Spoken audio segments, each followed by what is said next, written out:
Good evening and welcome. My name is Jonalyn Woolf-Ivory and I'm the Executive Director for Sno-Isle Libraries.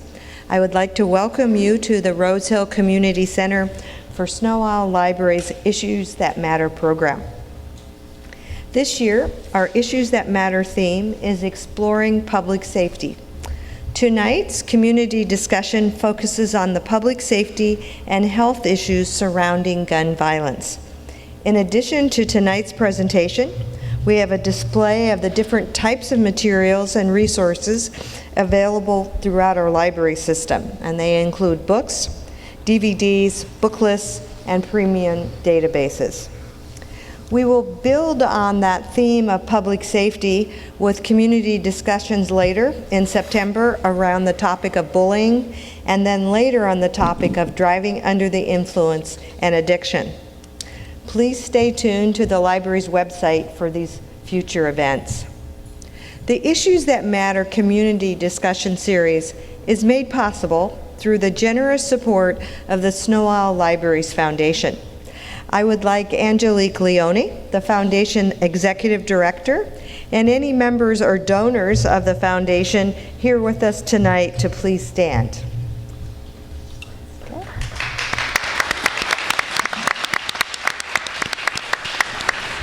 I would also like to recognize the Sno-Isle Libraries Board of Trustees and ask them to stand as well.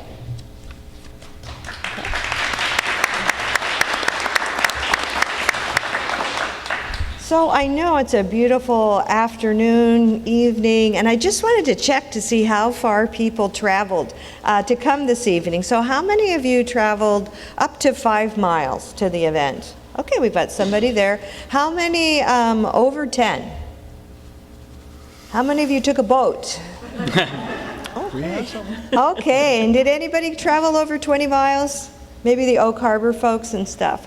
Well, thank you very much. I hope that you enjoy this evening, and we are especially pleased that you took the time to come to our Issues That Matter program. I need to take care of a couple of housekeeping items before we start. So in case of an emergency, please be aware of where the exits are, so you can go to the left, to the right. If you go straight forward, it may take you a little while to get out, so I would suggest left or right.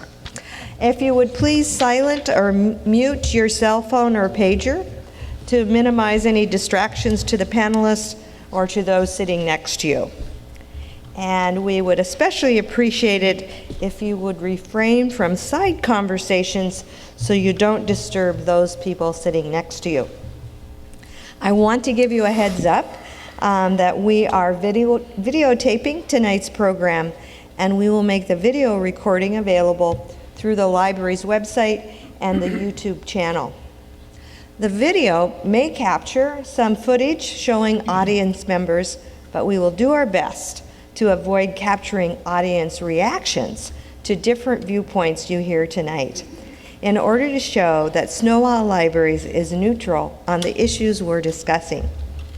At the end of tonight's program, we would very much appreciate your feedback, and evaluation forms are available on your chairs. So thank you very much in advance for filling those out. So at this point, I would like to ask the President of our Board of Trustees, Rico Tessendor, to come forward to say a few remarks before he introduces our moderator. Thank you.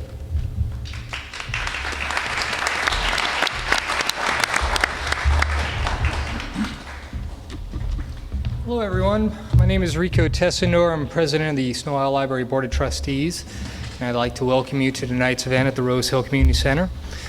Our public libraries serve an active and important role for collaborative learning, community discussions, and civic engagement. And Sno-Isle Libraries is committed to bringing people together in a friendly, neutral environment to discuss important community issues, share information, and explore ideas. Tonight, we have exported the library's atmosphere to this location to provide an environment where individuals who are passionate about one side of the issue can speak with others just as passionate with alternative views on the subject. this actually might describe some of you in the audience tonight. And even though Jonathan has recognized the Sno-Isle Library's foundation and their sponsorship of the Issues That Matter program, I too would like to take a moment and share our thanks for their donation tonight. The Library Foundation provides donor funding which helps bring special smiles to the faces of toddlers and teens, preschoolers and adults throughout Snohomish and Island County who use the library. And their partnership helped make tonight's Issues That Matter community discussions possible. I again want to thank the Library Foundation. Now tonight I have the pleasure and honor of introducing our moderator, Stan Gent. Mr. Gent is a mechanical engineer and president and CEO of one of Seattle's oldest companies, the Seattle Steam Company. His company provides renewable heat for many of downtown Seattle's largest buildings, including 3 hospitals. Mr. Gent is the recipient of the Canadian Forces Decoration and retired the rank of commander after 25 years of service in the Royal Canadian Navies. As a native of Ireland, Stan and his wife Susan have been residents of Edmonds for 10 years. So I'd like to give a round of applause to our moderator tonight. Thank you so much.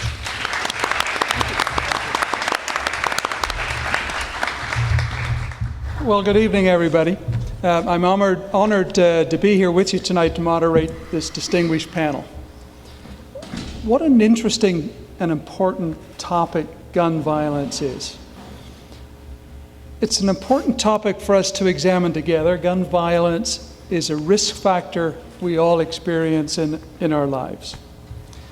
We have expert panelists here tonight representing points of view of public safety, mental health, policing, legislative issues. All of these issues surround the topic of gun violence, and they've all got great information to share with us. Our panelists tonight are Dr. Gary Goldblum, Mr. Joe Valentine,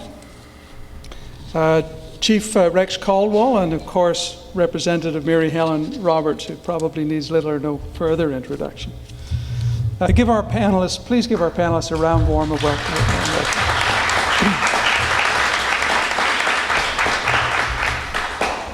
Now, in a few minutes, I'm going to go down this line and introduce each panelist, who in turn will provide a brief statement reflecting their position on gun violence and the underlying issues from their perspectives. After we've gone down the line, I have got some questions, hopefully, that I have prepared for the panel. Then we're going to open it up to questions from the audience. As moderator, I've got some instructions for the panel and for you, the audience. So we want to hear from our panelists. So I reserve the right to politely ask panelists to move on if they feel they have sufficiently made the point. I also hope you'll forgive me if I cut you off. I'll only do this if you're taking too much time. I don't expect I'll be having to do much of that. And our panelists have agreed to be on their best behavior and respectful of each other. And we want to thank all of our members of the audience in advance for doing the same. Please be respectful of the panelists and other audience members, and refrain from boos and verbal responses to comments you might agree or disagree with. You remember, it's the same instructions we got during the elections and the wonderful debates.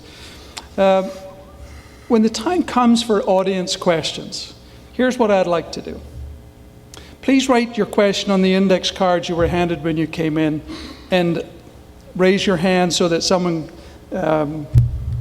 can get somebody from the library staff. There's members of the library staff around, so you can see them.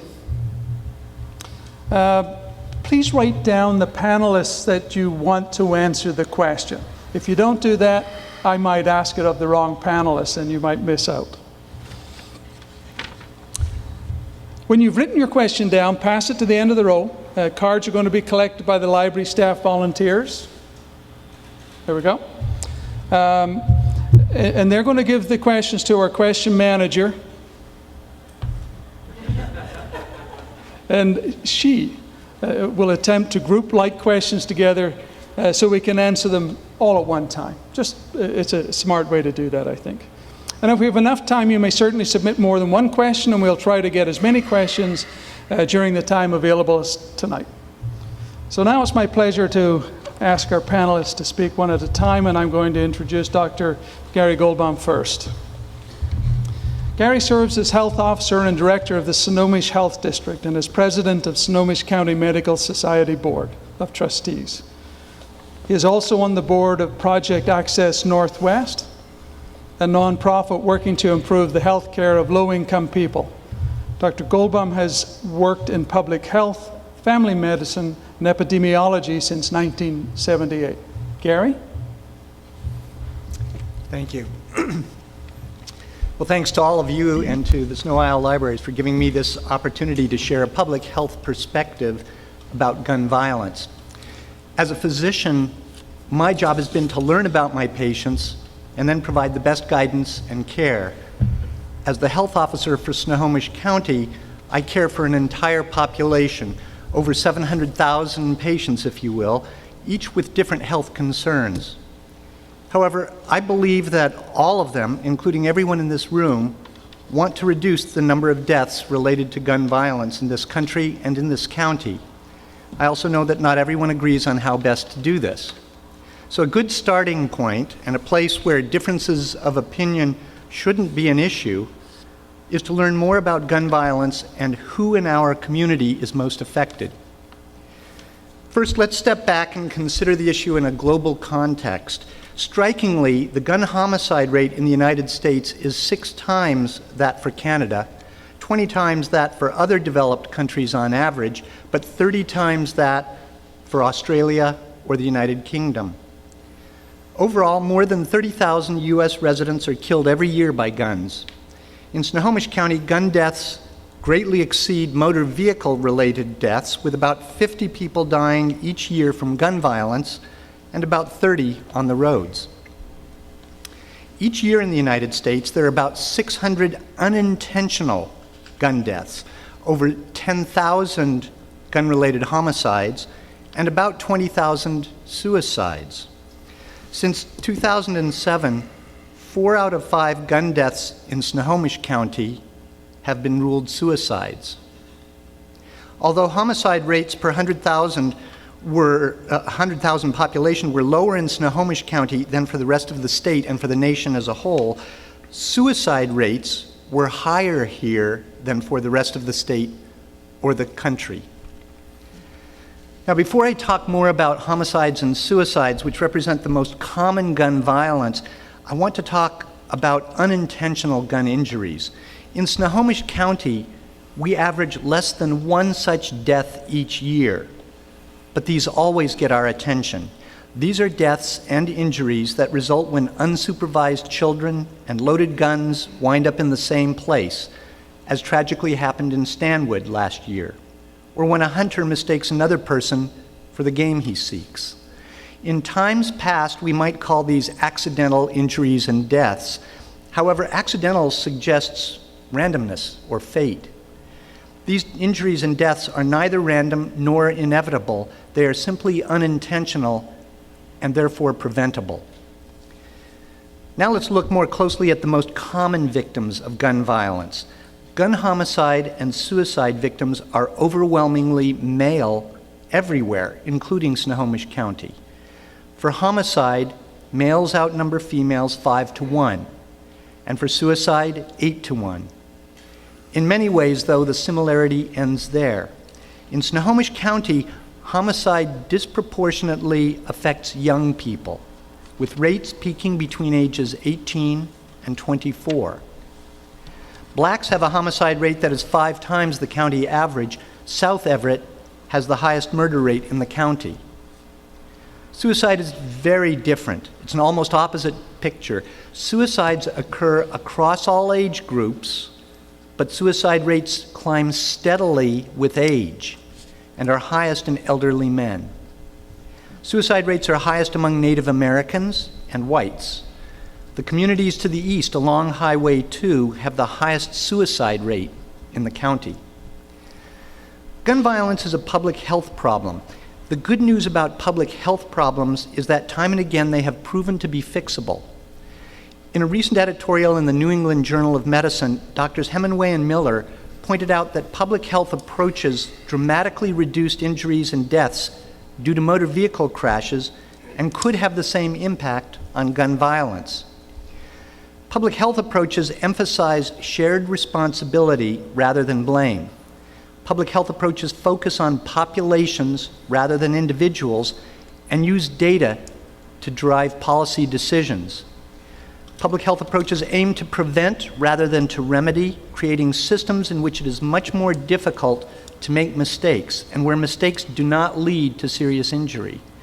Above all, public health approaches consider all possible interventions and engage the entire community to solve complex problems. The success in reducing motor vehicle crashes and the injuries and deaths due to such crashes reflects multiple interventions: safer cars, safer roads, driver safety training, graduated licensing, widespread use of seat belts, stronger and better enforced drunk driving laws, and better emergency response to crashes. I believe that we can reduce gun violence through a public health approach. To do so, we first need better data about what works, and then a collective commitment to such evidence-based interventions. For example, to address every type of gun violence, we need evidence-based strategies to assure that guns are securely stored and that guns have features to reduce theft, misuse, and unintentional discharge.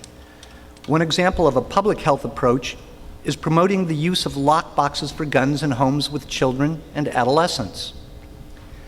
Without a doubt, we also need a much greater focus on mental health. Suicide is among the top 10 leading causes of death in Snohomish County, and it has been identified by our Public Health Advisory Council as one of the top 3 health issues for the community to address. And earlier this year, the Snohomish County Board of Health adopted a resolution urging the state legislature to take action to reduce gun violence. The resolution emphasized that more resources for mental health services were critical. However, beyond mental health services, we also need broad community awareness about mental health so that all of us can recognize and help those at risk for suicide. There's no better time than now to begin to treat gun violence as a fixable rather than an inevitable community problem. Indeed, the Public Health Advisory Council is seeking community members to help develop public health approaches to suicide and physical abuse of youth. Abused youth have a higher risk of being involved in gun violence, so addressing this priority is also a public health approach to gun violence, attacking the problem at its origin rather than in the aftermath of a tragedy. Visit our website at SNOHD, that's snohd.org, O-R-G, to learn more about our community priorities. So it's been my privilege to share my thoughts with you, and I look forward to the questions and the discussion. Thank you.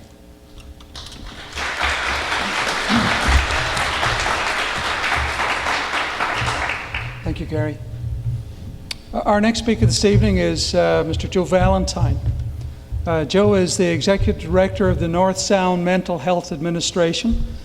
Joe is credited with numerous innovations in social services during more than 30 years in human services leadership.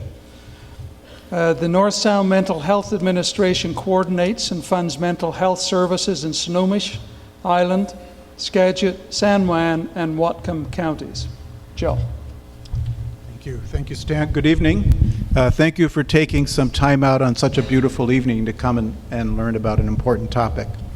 So I've been asked to share some information about the relationship between mental illness and gun violence.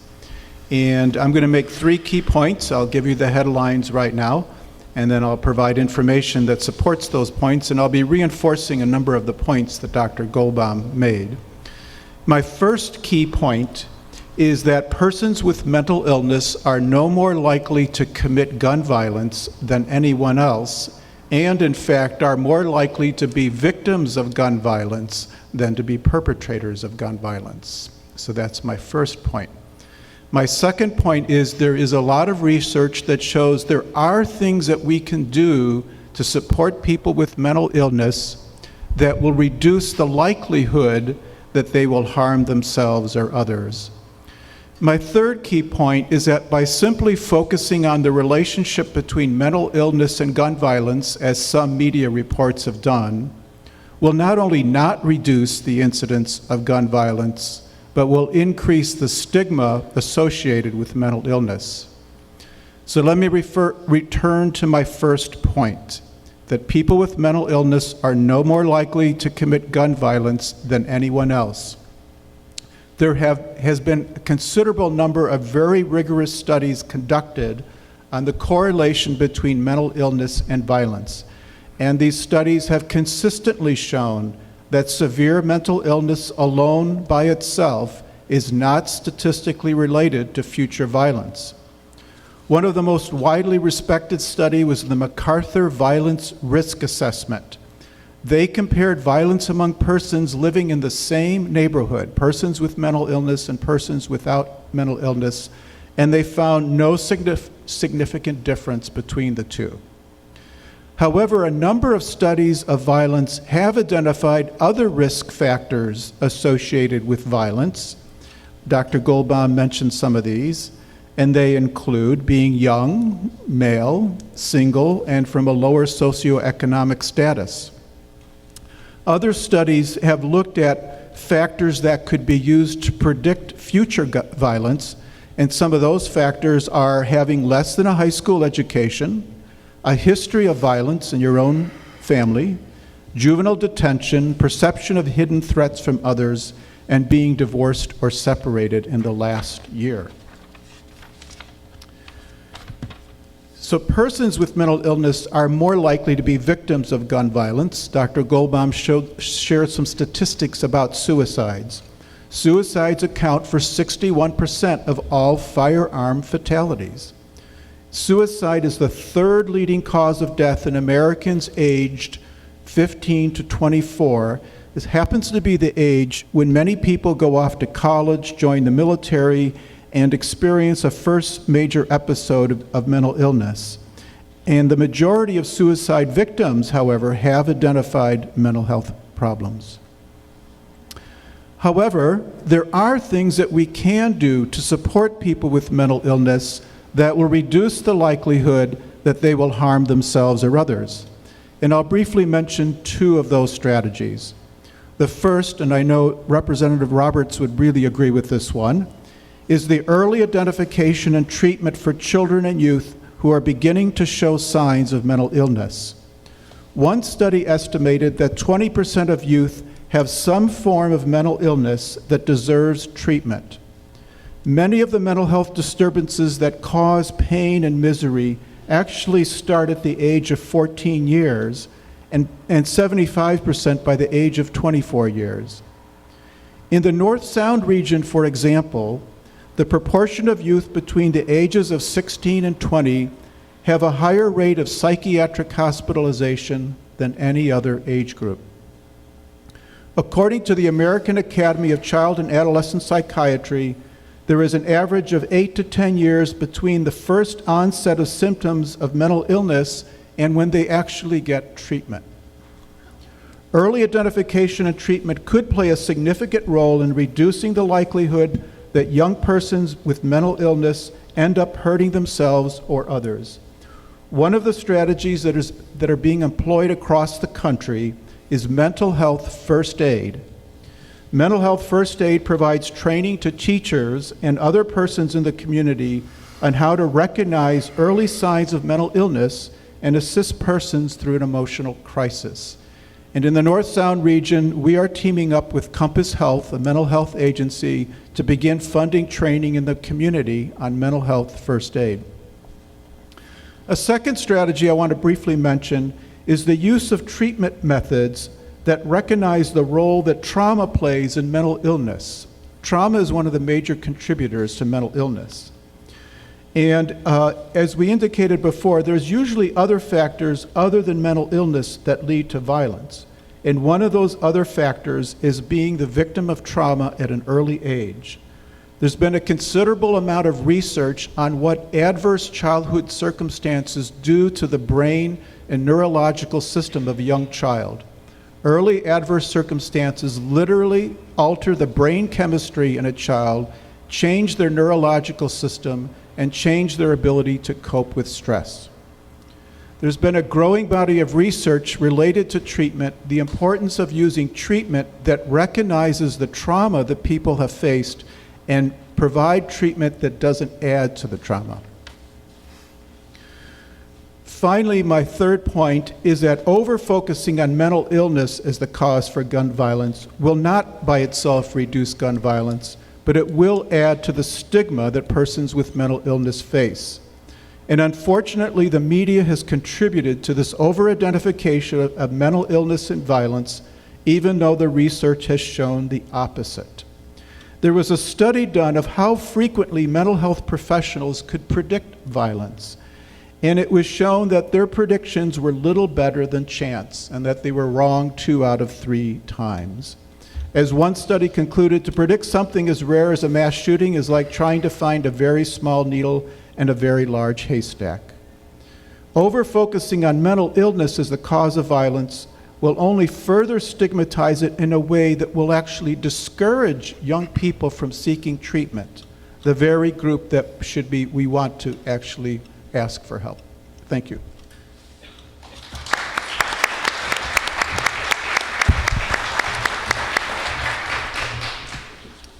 Thank you, Joe. It's very interesting. Chief Rex Caldwell, with more than 50, not yet. Yeah, close. With more than Feels 30 like years in law enforcement, Chief Caldwell was selected as Mukilteo's Chief of Police in 2011. So you all have to be on your best behavior here. He holds a degree from Eastern Washington University and Northwestern University School of Police Staff and Command. Chief Caldwell serves on the boards of several community service organizations and teaches in the criminal justice program at Shoreline Community College. Rex? Thank you. I would say that since my father was a police officer, I was born in 1960 and he got into the business in 1962 before retiring in 1999. So I have been in the police family for more than 50 years. Currently active for just over 32 years. So in case you noticed my piano keyboard here, it has been an exciting career. I will give you a very brief background. I started at the city of Kirkland, just over the border in King County, in 1981. During my 29 years with the city of Kirkland, I worked my way up from police officer through the ranks through detective, sergeant, lieutenant, and captain before taking the role as the police academy commander for the state of Washington between 2008 and just before coming to Mukilteo. I have had the opportunity to work on a couple of continents with several different foreign governments and have seen the types of gun control, if you will, the availability that is out there in other countries. I'm going to speak specifically about my experiences, and this is not anything more than my professional opinion as the Chief of Police for the City of Mukilteo. I'm not here to advocate for gun control. Don't look for me to talk about the constitutionality of large or small gun magazines, because that's not my purpose. My role as the police chief is to be all things to all people, to protect the rights on both sides of every argument and try and be a fair arbiter of those disagreements. I invited a couple of my staff members here tonight. I'd like to recognize Detective Smith and Detective Ernst. Partly they're here because we were concerned there might be some violence. That's obviously not the case. But mostly they're here to keep me in line and keep my comments short, and also to provide for them an opportunity to for mentoring and development. So don't be too nervous about them wandering around. I'm here strictly to talk about the safety aspect of reducing gun violence. One of the anecdotes I brought, this was from Miami recently, St. Petersburg actually. A woman in a Starbucks dropped her purse with the forgotten gun, shoots friend in the leg. This happened last week. The purpose of bringing this story to your attention is this woman was given a gun by her father. It's a .25 automatic, very small firearm, and she put it in her purse a year ago and forgot it was in there. She set the purse down a little too hard to reach in for her wallet and shot her friend in the leg. This is kind of reminiscent of the comments we just heard about accidental shootings. It's slightly humorous. It's absolutely potentially tragic that somebody has this in their possession, has forgotten about it. These are the guns that can be easily stolen, easily misplaced, easily grabbed by a child, or simply end up in the hands of a criminal because someone leaves their purse unattended or leaves a firearm in their car. And when those that go missing, they go out into a crime gun system where they get sold and traded and things like this. When we're talking about safety, recognizing that in my role as a police chief, as a police officer, a firearm is a tool for us. We use them constantly. While I was managing the police academy, every student got 104 hours of instruction during their 720 hours long academy. Officers that work for us also go through an 8-hour certification and then get 8 hours of certification each year on handling their firearms. We have very strict rules on these things. They're a tool. Properly applied, they're as safe as any other inanimate object. Misplaced, picked up by a child, forgotten about, dropped, that's when they become potentially injurious to others.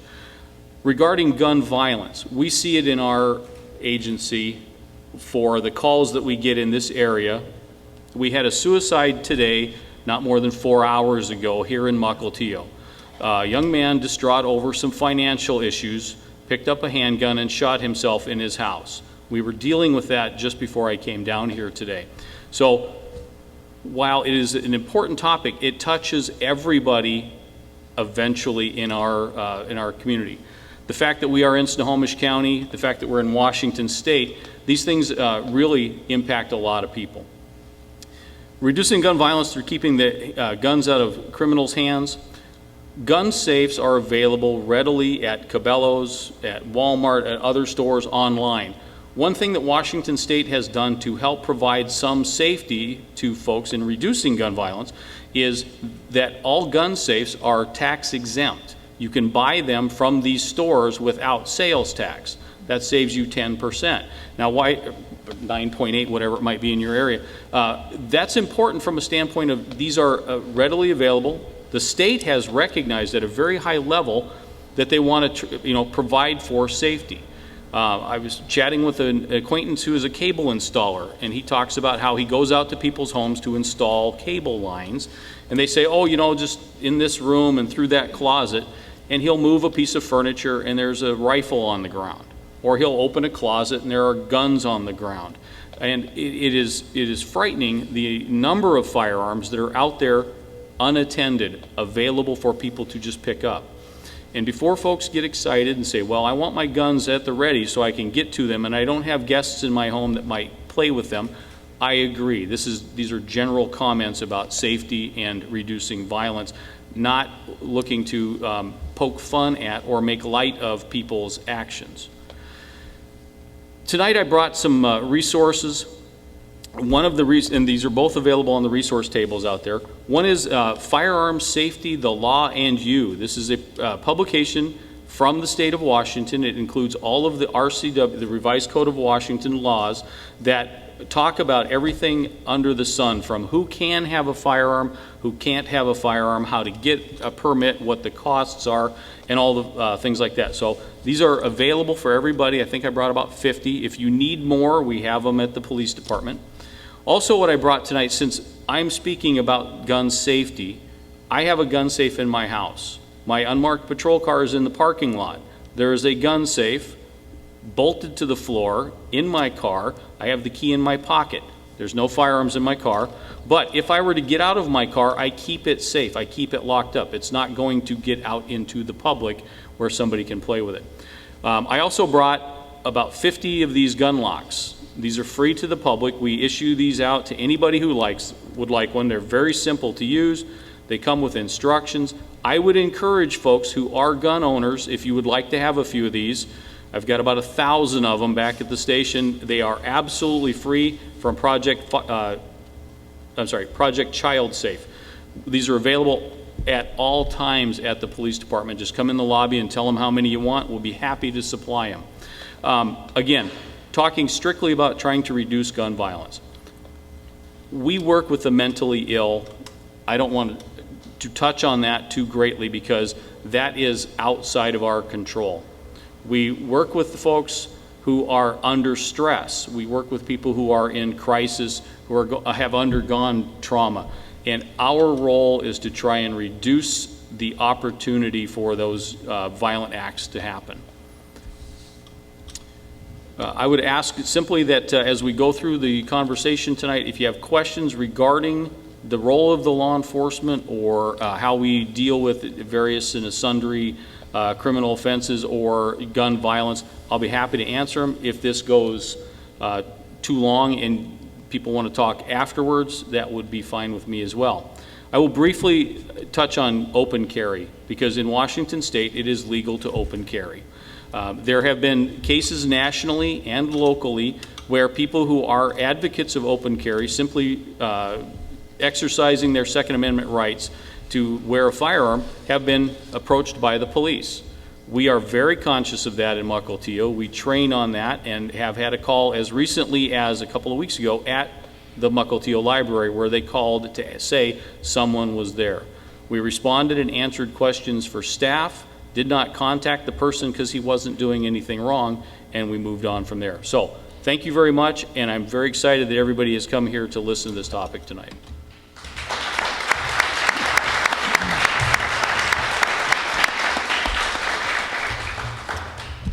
Thank you, Rex.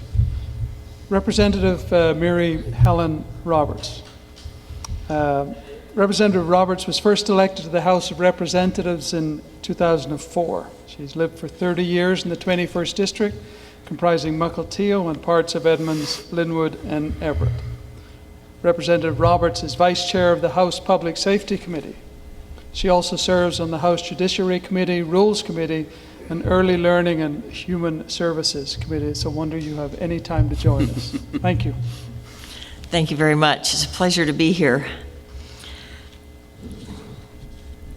When I ran for the state legislature in 2004, and ever since then, I have always articulated that my primary concern and my absolute top priority is addressing the needs of children. Families are part of that.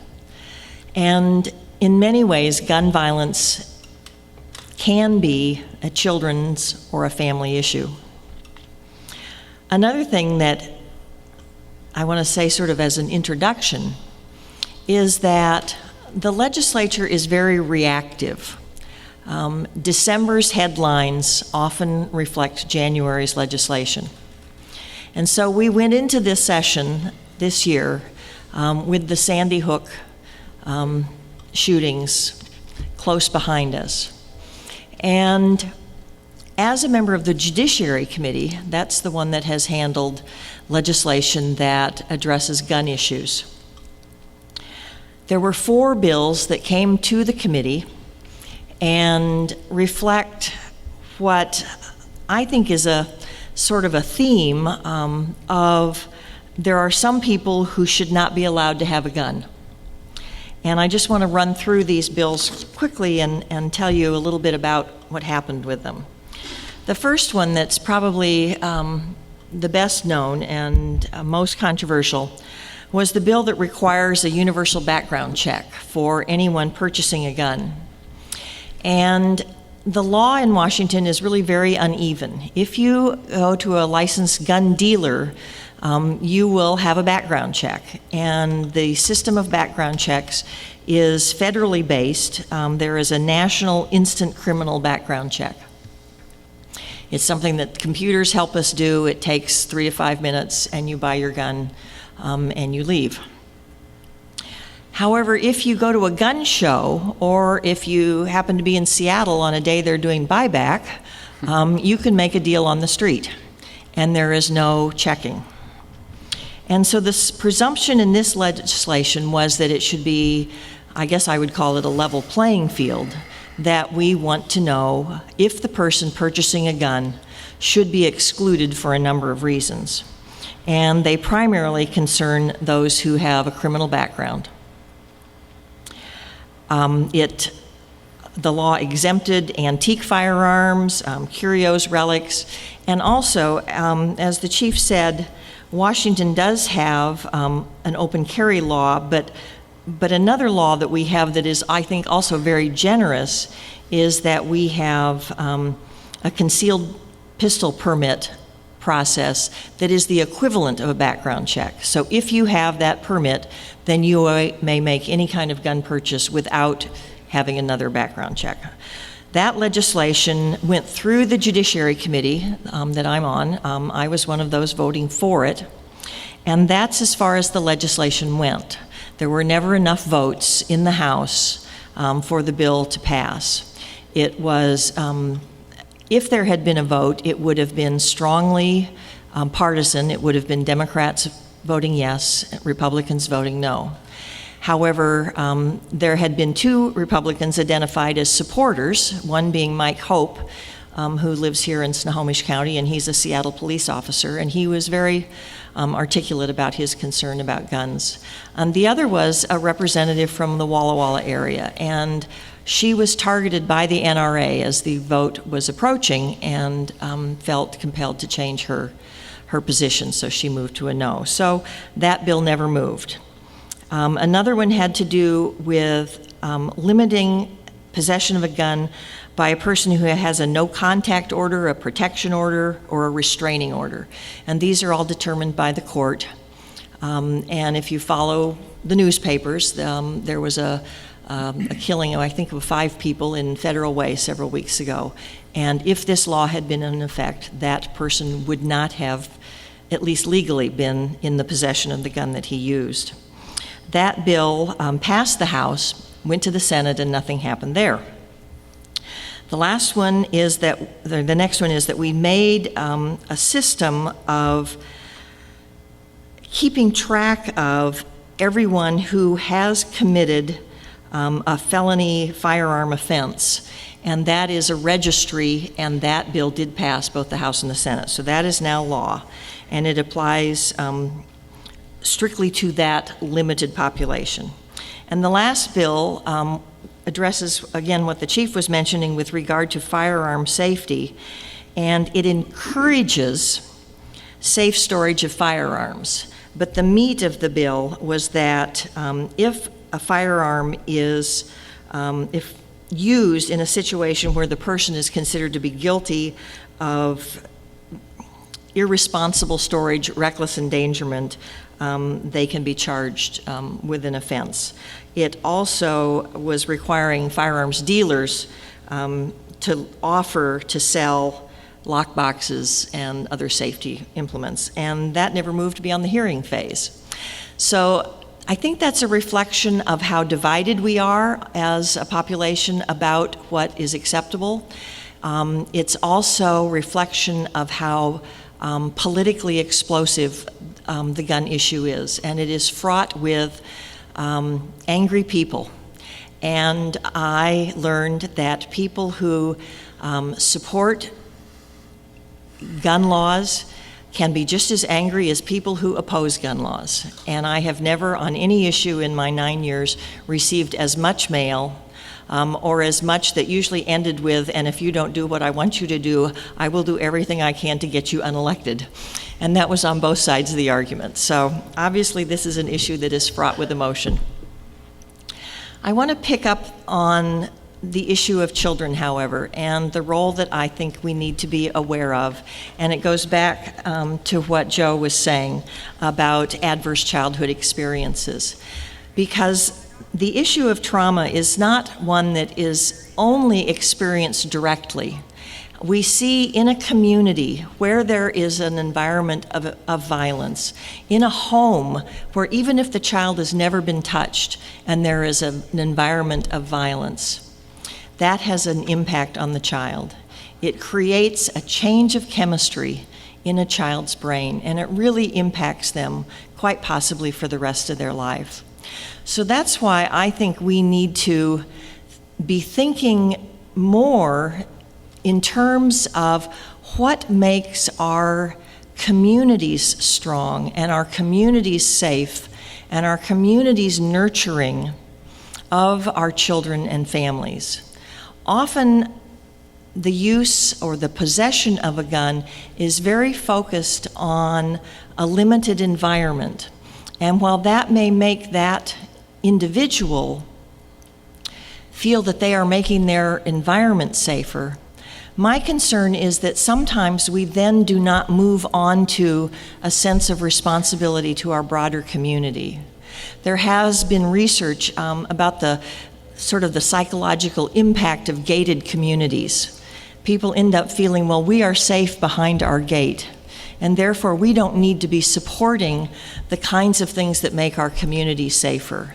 A decent, well-funded public safety system, programs in our schools that identify children with challenges or needs, so that I guess what I hope is that as we enter into this debate, we move often, or we need to move beyond the individual and the small environment, so that we know we are addressing the broader needs of the community. Thank you.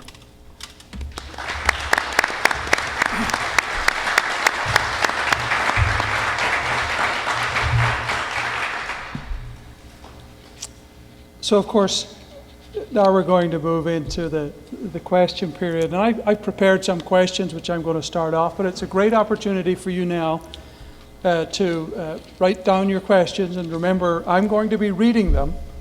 So if you don't write them in a way I can read them, you're going to be out of luck. Just pass them up to the front and they'll get sorted out. There should be pens and cards available for you. So as I listen to our panelists, I heard a comment about gun locks and gun boxes. But Gary, from a public health perspective, is there and given some of the comments that Representative Roberts has told us about the feelings in the community, is there a low-hanging fruit that if you had a magic wand that you could pick might have the biggest impact? It's like wearing seatbelts in the car. Is there one out there, or is that too difficult a question? I don't think that's a terribly difficult question. I know that the data are very clear that suicides are the most important gun violence issue we have here in Snohomish County. And so I would say putting any resources into building a community that can address suicide is going to be our best investment. So you already heard Joe talking about mental health first aid. That's an example of a community-focused program. And I suspect that investing in more of those kinds of programs would make the best use of our dollars. Thank you. Of course, that's a nice segue, maybe, Joe, into a thought I was having. You mentioned that the statistics were that there was no likelihood of a mentally ill person committing violence than one that was not. However, on the other side of that, and it's perhaps because I can't understand, and perhaps we all can't understand, in a mass shooting event, it seems to me, are the people that commit these offenses, aren't they mentally ill? So that's a good question, and there's a lot of armchair diagnosticians out there when these things happen. But mental illness is a very specific condition like physical illness. It's like high blood pressure or diabetes. Mental illness means there's an underlying particular set of conditions due to some underlying factors that could be neurological or early trauma. And usually persons with severe mental illness have impairments in their thinking or judgment that interferes with their ability to carry out the normal activities of daily living.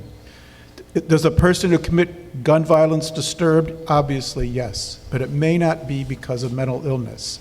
It may be they grew up in a history of violence in their family and they've internalized violence as a way of coping. It may be they've gone through divorce and they suddenly this is their outlet. So There could be a lot of reasons, and as I said before, most violence is committed by young males, and it has nothing to do with mental illness. Thank you, Joe.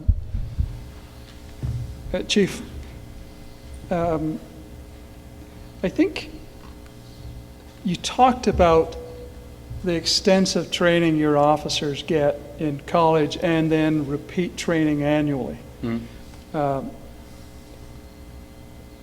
Are there programs offered for the private citizens to get to that sort of level of training and expertise? Yes, and thank you, Mr. Gant.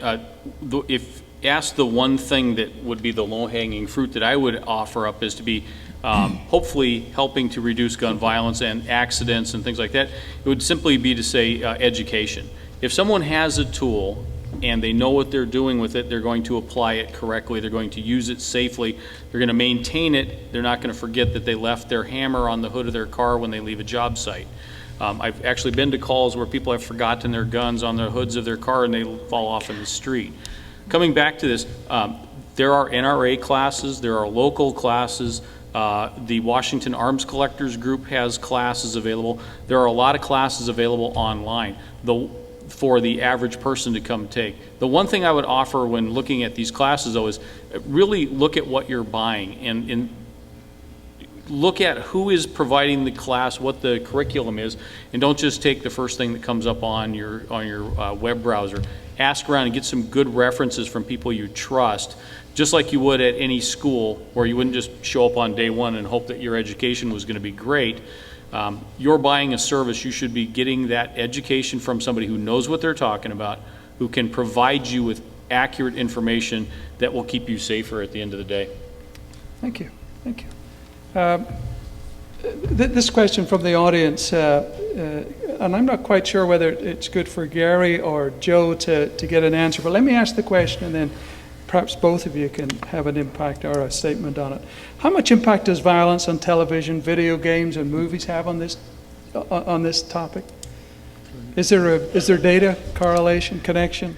So actually, that's a great question that I would generalize more broadly. As I mentioned in my remarks earlier, we really need to have good data about gun violence, and quite frankly, the data remain very limited about the relationship between violent video games or television or movies and gun violence. So at this point, from a public health perspective, I have to say what I really need is better evidence. I think that there needs to be more research, and that would lead me to alert the audience that this has become a partisan issue. The notion about studying gun violence has become, frankly, political. The U.S. Centers for Disease Control and Prevention had been studying gun violence, and then Congress prohibited it from doing so several years ago. I think that's not the right direction to take. I think that we need accurate, objective information. So I don't think there is enough information about the relationship to gun violence to exposure to videos and such. Thank you. Joe, do you have anything to add? Was that good? No, I think that's a good answer. Yeah. Good, thank you. Mary Helen, in case you thought you were going to get off easy, I've got a question for you. What kind of compromise can be offered from Democrats to Republicans, and perhaps vice versa, to create a bipartisan approval of gun safety legislation you mentioned? Boy, that's a So hard if you question. could solve that one, maybe Yeah. we should make you... Yeah, make me, what is it, King Solomon? Yeah. You know, I think one of the things that would be very helpful in terms of finding a compromise is that if more people who do not feel that they have already become part of the extremes engage in the conversation, because we sometimes end up with that being at the strong opposite sides of the discussion, and finding the middle ground often isn't coming from that group. If there would be a greater body of the public, I think, involved, that could help. But the other point is, and I think it was referenced in terms of the data issue, is that we really do need both to collect and have available data, but we also need to be willing to, I think the right word might be trust or honor the data when we get into the conversations. Because often there is, oh, that's not going to make any difference, or, well, what really happens is, and we need the citation when we get to the what really happens is, because often what really is being asserted is not what happens. And as an example, I guess I will say that there is a very strong statement of, if you pass this, then we will lose our rights. And we can have examples and talk about what happens in other states and other places where that is not the case. That it doesn't make any difference. Well, let's look at where the law has been passed and does it make a difference. I think that would be very, very helpful. Thank you. Chief, I'm going to try this one on you again, if I may. I think it's an interesting question. Thanks. In wake of the school shootings that have occurred over the last decade, what thoughts do you have on gun-free zones, specifically in schools? Typically, the people who commit these atrocities aren't concerned with fines. I've never spoken to one, so I can't comment on the last part of that question. Well, I'm going to have to probably take a moment on this one just to say I'm not exactly sure what the questioner is asking about. I've heard various national debates about how gun-free zones are areas where, since they're gun-free, there are no guns to protect oneself. Hence, the children don't have guns to protect themselves, the teachers don't have, the parents that are visiting the school might not have guns. And if that's the intent of the question, I think the underlying observation I would make is that the gun-free zones are developed to remind us that, you know, our children are precious, that they should be safe from violence. And I don't think they were ever designed for the idea of let's make an area where bad guys know there ain't no guns, so that's where they're going to go. That's like saying that, you know, the same schools have drug-free zone signs up there. And I can attest to the fact that there are drugs in our schools, and we deal with that. But allowing that emotional response to be, well, that's why the violence happens at schools, is because they're gun-free zones, I think is somewhat specious, in as much as we still have violence by children who bring guns to school, knowing that they're gun-free zones. It's not because they know there aren't going to be other guns there, it's because they want to have a gun for violence against classmates. The Adam Lanzas, where he has taken his firearm to a school, you know, I'm not really equipped to talk about that or discuss arming teachers and things of that nature, so I'm going to beg out of that part of the question. Very wise, very wise. Back to our statisticians, perhaps, at the end, there's an interesting question. Have you heard of any programs unrelated to gun violence or studies that demonstrated a surprising impact on gun violence levels? Let me give you an example. The questioner has heard of fitness programs in schools leading to fewer behavioral problems.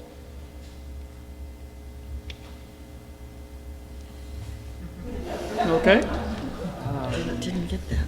For example, and I'm going to forgive the person who wrote the question if I miss it here, trying to catch it again. Would sports programs in schools reduce violence in the long term, perhaps? I'm not aware of any studies. That's not to say that it's feasible, but I'm not aware of any studies.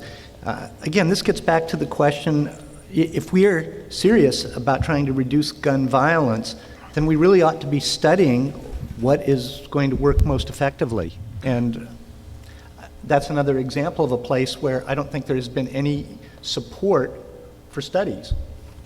So not only, there are no studies that could demonstrate that, because we just haven't done them.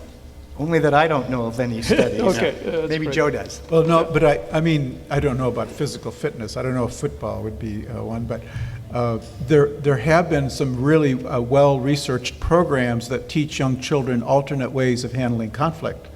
And there is a lot of research behind those, and I think that is something worth looking at. Can I comment? Yeah, please. One of the things that we did in the legislature this year is put some limits on school districts being able to expel kids. And one of the things that we are seeing is that the violence often comes out of anger or rage or a sense of being picked on, and this is a gross generalization. But we do know that things like the music program or activities programs that allow kids to feel included and to feel personally acknowledged often have just a phenomenally valuable impact. And I have to get on my revenue soapbox to talk about this because those are often the programs that we cut first in our schools when we get into budget tightening. The music programs and the creative kinds of things for the kid that is struggling academically is what can often save them, and we eliminate them. Thank you. This is for anybody on the panel. Do we know the percentage of deaths that are due to stolen guns? Any thoughts about that? No statistics? I certainly don't have any.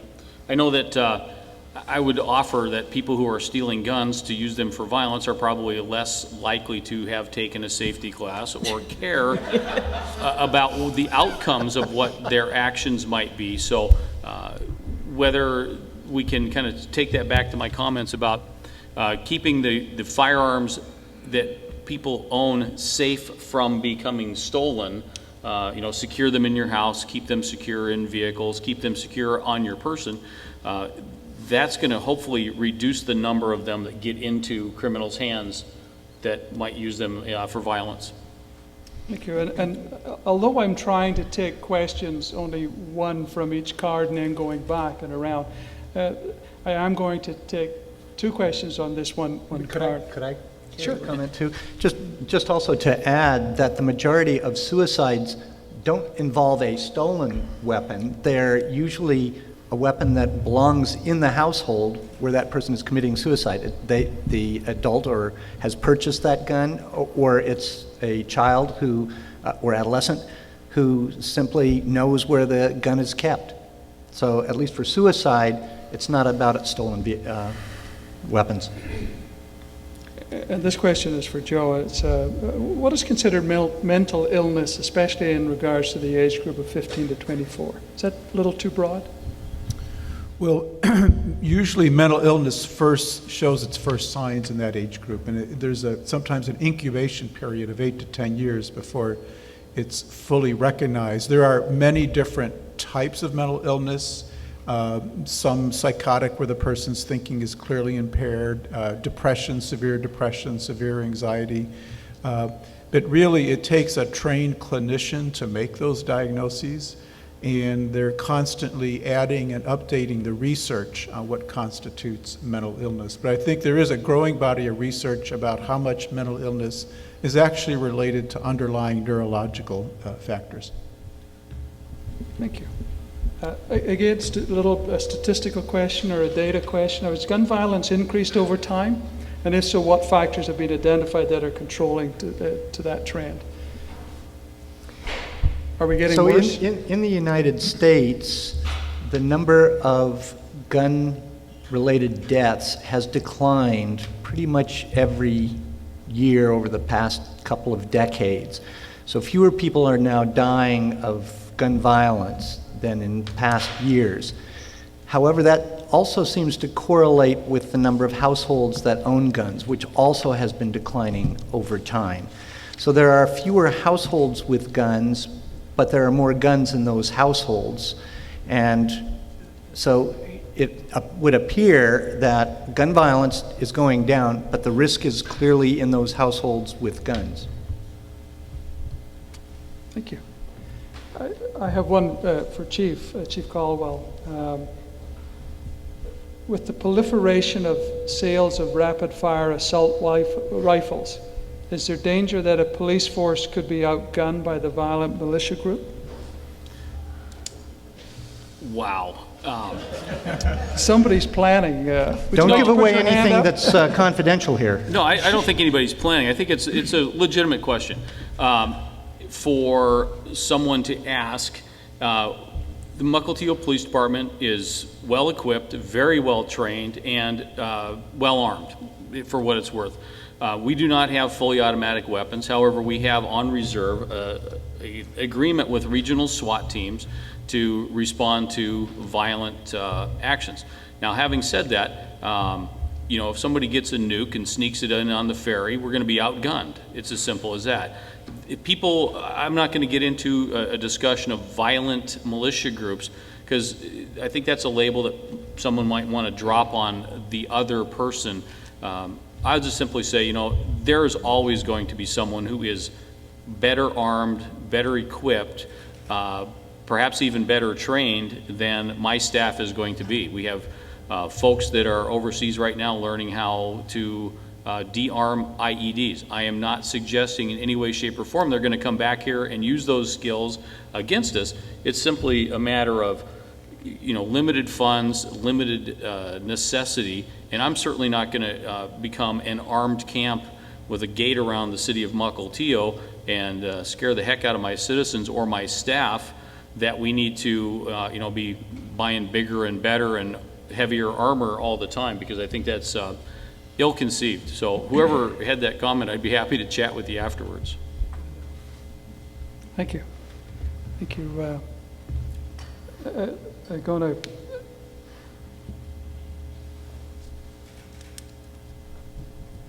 and I'm not sure I can read this one.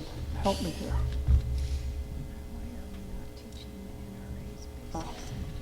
Thank you.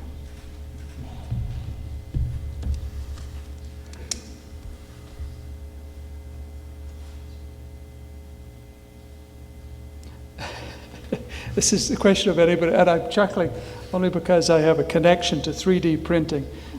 With the advent of the 3D printing of weapons in the home, where anyone can print out a weapon, how should the community respond to this technological advance? This was just on the news quite recently, I think. And it's a real... Anybody got a 3D printer yet? Very expensive. If I may, Mr. Gent, I'll touch on this. I'll talk about anything, as you've obviously figured out. Anyone can use anything in this room as an improvised weapon. If somebody wants to choose to go purchase a 3D printer and use it to manufacture a hammer, that could be used as a weapon against someone too.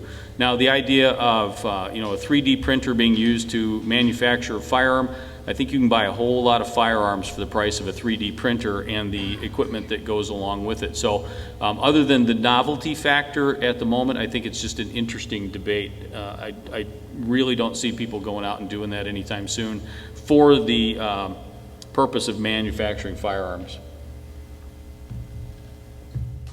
I'm not sure what we'll be printing next. Yeah. Gary, again, it's digging into the thoughts and numbers. What correlation have you seen in your practice in the standard literature between gun violence, alcoholism, and or illicit drug use? And perhaps you might even have touched on that. I think Joe will be able to comment too. Locally, we do know that alcohol is often associated with violence. That is just a given. Alcohol and other drugs are disproportionately represented among suicides. So oftentimes someone can be depressed, mix that with alcohol, and give them a weapon, and that may just smooth the way to suicide. So I think that there is a relationship, but perhaps Joe could comment better on that. Right. There has been some studies showing that mental illness or emotional disturbance coupled with substance abuse is a much higher predictor of potential violence than mental illness by itself. While you're looking at your questions, I'd like to answer a question that nobody's asked.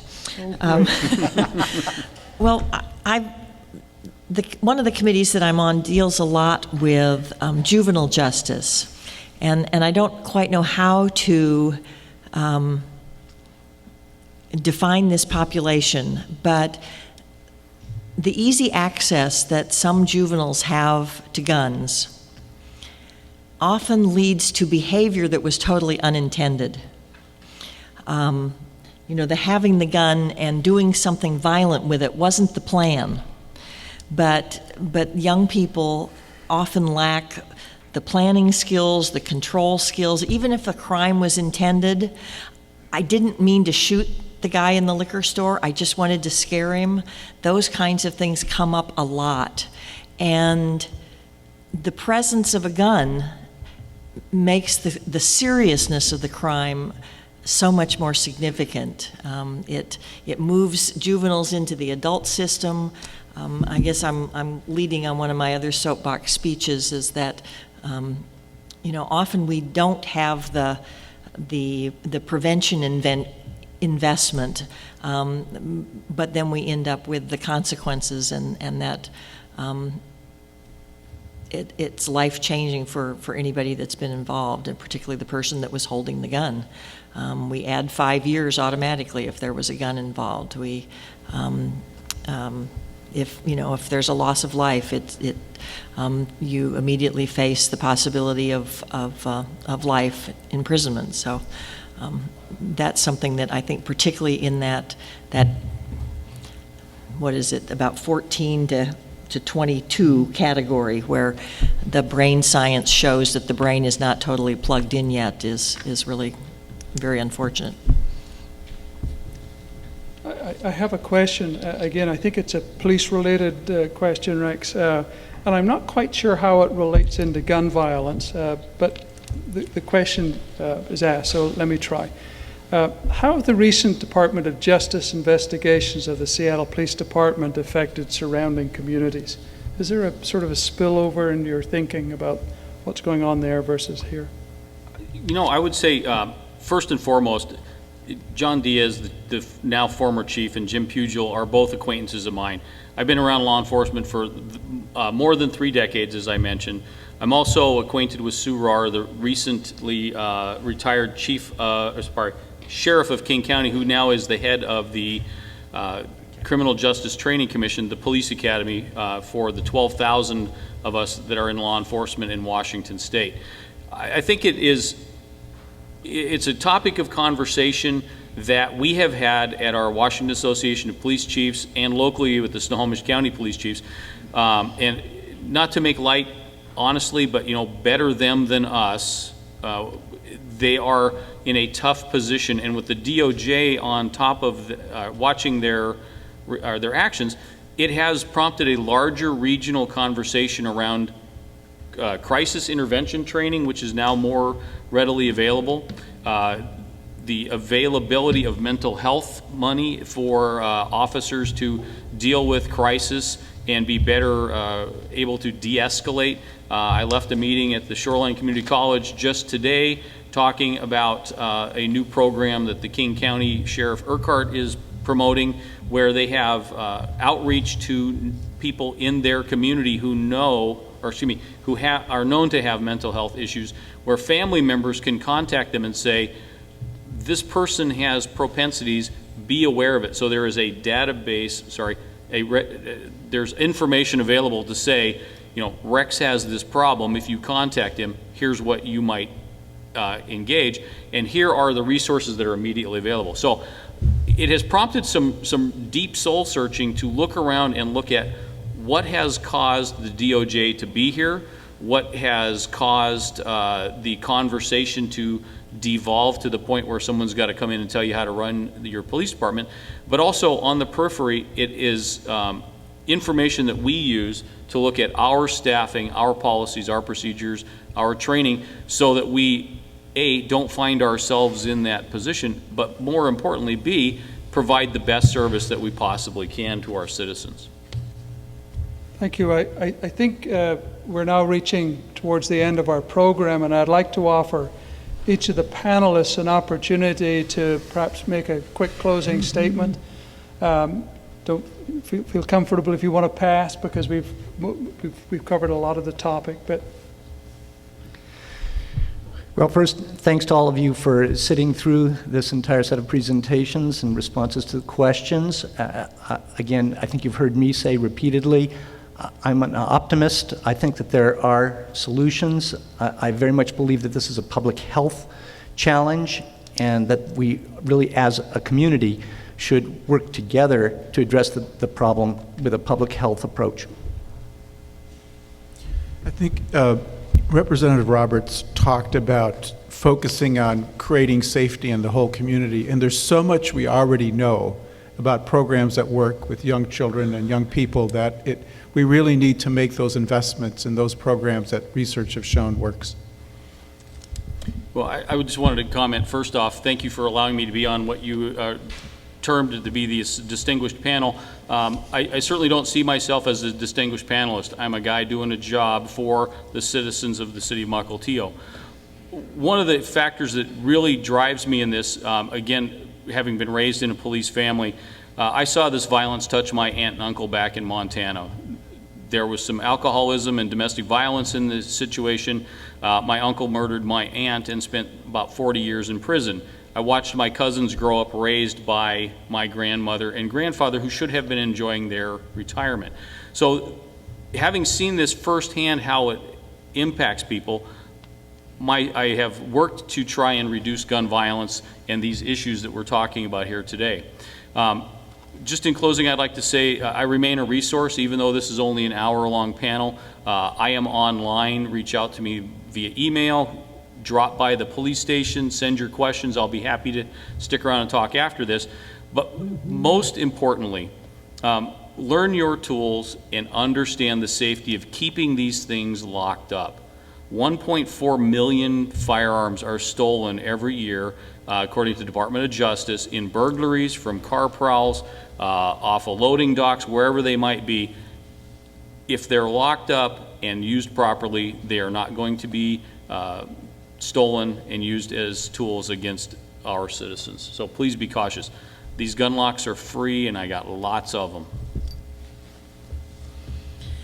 Well, at the risk of repeating myself, I think I'll give my pitch for citizen participation and conversation, and I think that's partly why I appreciate an event such as this and was glad to be involved.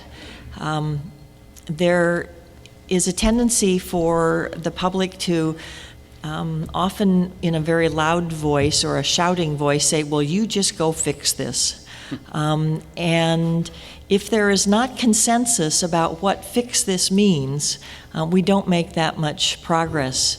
And this is the kind of issue that I think really does impact a community at so many different levels, and we need to allow the perspective from each of those levels, whether it is making sure that an infant goes home to a safe and secure home, to the fact that the high school kid that feels left out has somebody that's talking to them, that the person that does have mental health problems has access to them, and none of those, addressing any one of those things is never the silver bullet, but it's kind of a package deal that helps us create the kind of communities that we want. thank you, panelists. Before we wrap up, I will apologize if your question didn't make it out. Perhaps you heard it in a form of another question, because remember, we were sort of putting like questions together. And to finish, two comments from the audience that have come to the table. They're not questions, that's the good news. One is for Chief Caldwell, and it says, kudos for training your officers about open carry rights. And for all panelists, well done for being relatively neutral and objective. I think those are good comments. Thank you.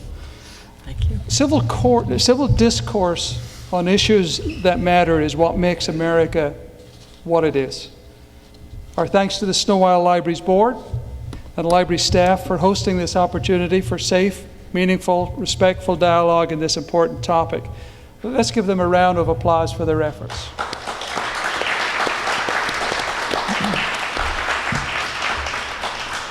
And of course, a special thank you to the Sno-Isle Libraries Foundation for making these informative events possible through your funding. Please also give them a round of applause. I'd also like to thank our panelists and you, the audience, for taking the opportunity to gather, listen, ask, and learn more about this important issue. I hope you feel better informed because you were part of tonight's program. One last ask of the audience. It is so important to take a moment right now and answer a few quick questions and then hand them in to staff. That way these programs get continuously better with your input. Thank you again for coming, and good night.